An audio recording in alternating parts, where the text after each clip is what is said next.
This is the Truth Network. Hidden treasures of the Song of Songs, which is Solomon's.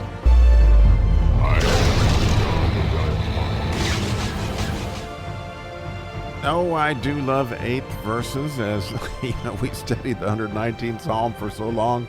The eighth verse always being the miracle verse, and clearly, from my perspective, this is a miracle, and so amazing to just think about. So, verse 8 in English, the voice of my beloved, behold, he cometh leaping upon the mountains, skipping upon the hills.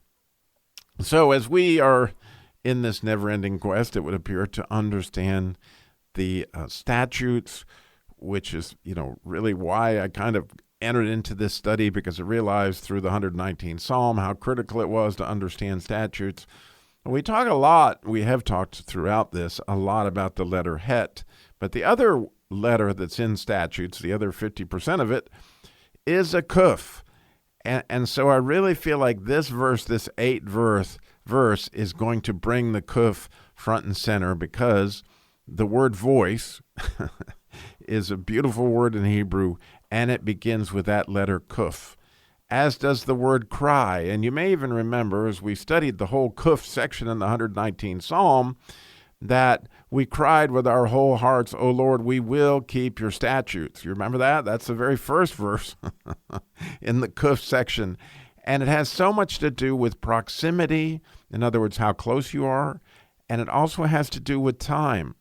As we studied this kuf, and it was so eye-opening to me in the kuf section, how much the kuf, which also is the first word in the word kadosh, which means holiness. So as you get closer to God, you get holier, but you also get closer in time, and you also get closer to eternity. Because you might remember the last verse, or the eighth verse in the kuf section, is concerning thy testimonies, we have known of old that thou hast founded them forever. In other words, here we're seeing eternity again as the miracle of the kuf. And so here, when we begin this verse with his voice, I mean, the fact that we can hear God means A, it's a miracle. I mean, B, he's got to be close, and both in time and space. In other words, to hear it, he has to be close. You don't hear somebody that's miles away. I don't anyway. And the other thing is they have to be there at this time with you, right in this moment. And so in time and space, they're there. So as we put together this idea of our union with God and this idea of time and space being right there united with God, his voice becomes a critical part of this. And I love what Matthew Henry said about this verse, that only his sheep hear his voice, right? And so when we hear that voice of our beloved, behold, right? I mean, pay attention. This is his sheep. This is the shepherd, the good shepherd, and he's calling our name. And then the second part of this, again, goes back into the idea of time and space, because he's coming. He's coming.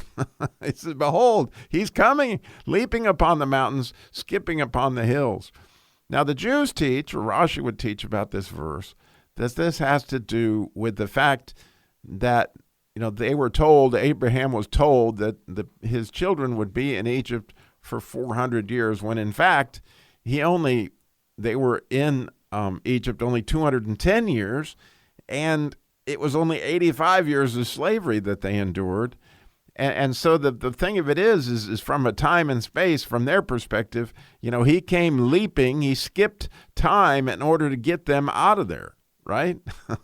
And the idea of looking forward, and that this miracle verse has everything to do with Jesus is coming the first time, and Jesus is coming the next time, right? It's a miracle. It's just a miracle. And when he comes, what we have is voice. It's here in both time and space. And when it's right, he is like Superman. He leaps over tall mountains in a single bound. And it's really cool when you look at that idea of skipping. Skipping has more to do with time than it does to do with the physical idea of skipping. In other words, he's just skipping the hills because he's just past that, Okay? And the idea is when it's time, he is Superman. There's no doubt about it that this verse, when you think about it, is a miracle, right? From one end to the other. And so when you try to put that all in perspective, I mean, I hope you can perhaps think back to maybe the first time you heard his voice, or maybe the last time you heard his voice. But, to me, the miracle came of understanding the KOPH. Like when we did the KOPH section, I had studied the KOPH, maybe for 2 or 3 years before I started to study the 119th Psalm. And I knew it had to do with holiness, but I did not have any inclination of its time and space connection. But when you look in the 119th Psalm and you go through that KOPH section, if you miss the fact that letter has everything to do with time and space, then you miss something, that's really critical to understanding of the whole letter KOPH. And if we don't understand the KOPH, how in the world could we ever understand statutes? Because it's 50% of the idea. And so I think the fact that he is coming is in fact a statute. I mean, we know that the rescue is coming. And I love that the whole thing when you look at the word behold, and then there's a Z that comes right after that. And you might remember in the Zion section of the 119th Psalm that Zion has to do with remember. And then he cometh, which again, what you're happening here is it's your faith, because behold itself is the middle of that letter is a nun, and which has to do with our faith. So we know that we can remember that he is coming. There is clearly in the middle of that this whole idea of he is coming, and we know that. So as you think back to when you actually heard his voice, maybe for the first time, or even I think about it when I heard the KOPH section, I realized, he is eternity. And in his own way, whenever he comes, whenever I can be in his presence, I'm in eternity.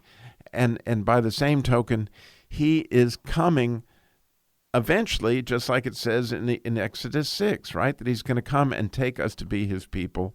And he will be our God, and we will be his people. I mean, that is clearly the end game here. But we first, have got to grow our faith, and he's growing us in this whole understanding of statutes. And so I hope you guys see the miracle of this verse. I hope you ponder, when have I heard his voice? And what does that mean about his proximity to me in both time and space? It's amazing, because as we get closer to God, just like in his presence is fullness of joy, but then you get kadosh, right? You get this idea of holiness, that you will get that shine on you like Moses got on his face, because he had the courage, right, to go up the mountain and be with him, right? He knew that to get with him would be to get to where his heart really, really desired, where all the people said, you go up on the mountain, Moses. Oh, what an opportunity they missed. Just like Peter was the only one that got out of the boat. Like, man, when we have opportunities to reach out for him, it takes courage. But just think, man, this is the time and this is the place. And he is here right now. I know, because I heard his voice, because I'm his sheep. Thanks for listening.